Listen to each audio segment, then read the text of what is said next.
UP का Baspa supremo Mayawati ने अपने ही भतीजे यानी कि आकाश आनंद को अपना उत्तराधिकारी घोषित किया है। यानी कि मायावती के बाद पार्टी की कमान आकाश के हाथों में होगी। अभी यूपी और उत्तराखंड में पार्टी की जिम्मेदारी मायावती संभालेंगी, जबकि बाकी अगर 26 राज्यों की बात करें तो आकाश इसकी जिम्मेदारी संभालेंगे। पार्टी की विरासत और राजनीति को आगे बढ़ाने के लिए मायावती ने अपने भतीजे को आगे किया है। रविवार 10 दिसंबर को 1.5 घंटे चली मीटिंग के बाद यानी कि आज जो मीटिंग चली थी, मायावती ने इस फैसले का ऐलान कर दिया है।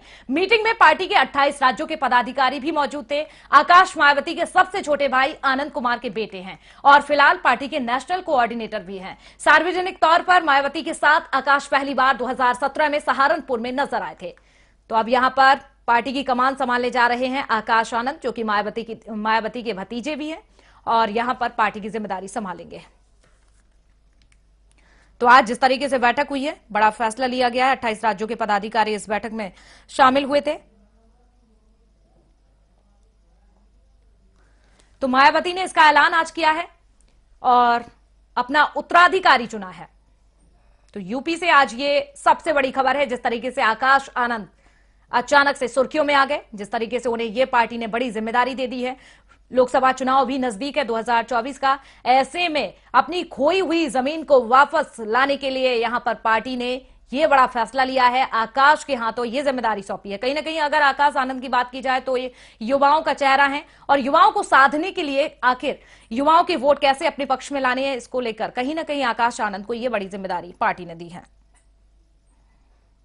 तो आकाश आनंद लखनऊ में पार्टी कार्यालय में हुई बैठक में, जहां पर बसपा प्रमुख मायावती के साथ पहुंचे थे और अब यह ऐलान कर दिया गया है। मायावती उसके बाद सीधे अपने निवास पर निकल चुकी थी, जिस तरीके से उन्होंने इस मीटिंग में ऐलान किया था नाम को लेकर। और अगर आकाश आनंद की बात करें तो पार्टी के नेशनल कोऑर्डिनेटर भी है।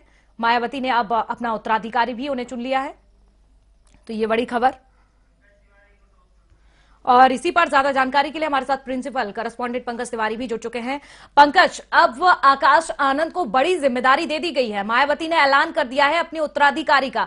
आखिर क्या वजह रही जो इस तरीके से 5 राज्यों में पहले विधानसभा चुनाव होते हैं, उसके तुरंत बाद ही यहां पर मायावती इस तरीके का फैसला करती है, ऐलान करती है। आखिर क्या वजह रही आकाश आनंद को चुनने की?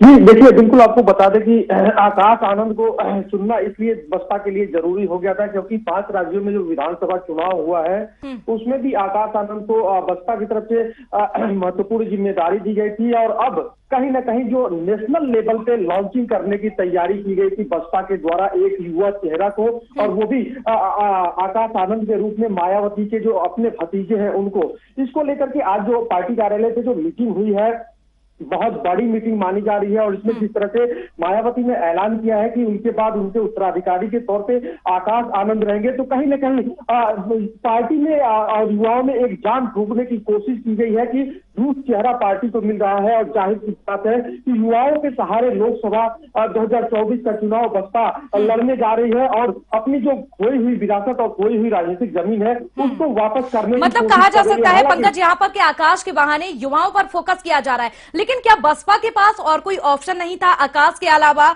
और चंद्रशेखर के ऑप्शन में क्या आकाश को देखा जा रहा है? ये भी कहीं ना कहीं एक वजह मानी जा रही है पंकज। बिल्कुल, क्योंकि चंद्रशेखर आजाद की बात अगर जो आप कर रही हैं तो उनके पैरलर बसपा एक युवा चेहरा प्रेजेंट करने की कोशिश कर रही है लोकसभा चुनाव के मद्देनजर, क्योंकि वोट बैंक जो बसपा का है वही पुराना फिक्स वोट बैंक है जो टूट करके बिखरा हुआ है पूरे प्रदेश में। और आकाश आनंद क्योंकि लंदन से पढ़ाई तो किए हैं, 2017 में की रैली में इनको लॉन्च किया गया था, लेकिन इनके पास राजनीतिक अनुभव उतना नहीं था। तो कहीं ना कहीं अब जो बड़ी जिम्मेदारी दी गई है ये राजनीतिक विरासत को संभालने के लिए और पार्टी के जो दाव पेच और जो फैसले हैं, जो डिप्लोमेसी है, इन सब चीजों को लेकर के कैसे नेशनल लेवल पे बसपा को आगे बढ़ा जाए, ये इनके ऊपर जिम्मेदारी डाली गई है। हालांकि पार्टी में तमाम नेता भी हैं जो बुजुर्ग हैं और अनुभवी नेता भी हैं, लेकिन कहीं ना कहीं चूंकि पीडीए की जो बात है वो वोट बैंक बसपा का कभी हुआ करता था, आज उसमें सेधमारी हो चुकी है। तो उसको इकट्ठा करने के लिए नई युवा शक्ति के साथ बसपा चुनाव में उतरेगी। बिल्कुल, युवाओं पर फोकस रखते हुए यहाँ पर यह फैसला लिया गया है और कहीं ना कहीं अब देखना होगा कि आखिर इसका असर कितना होता है। पंकज, जुड़ने के लिए आपका बहुत धन्यवाद। लगातार अपडेट आपसे लेते रहेंगे। तो पार्टी के नेशनल कोऑर्डिनेटर भी हैं आकाश, जिनको ये बड़ी जिम्मेदारी दी गई है। मायावती ने अपना उत्तराधिकारी जो है वो घोषित कर दिया है। ये बड़ा ऐलान आज मायावती ने मीटिंग के बाद किया। तो चलिए अब बात करते हैं एमपी और राजस्थान की। तो छत्तीसगढ़ में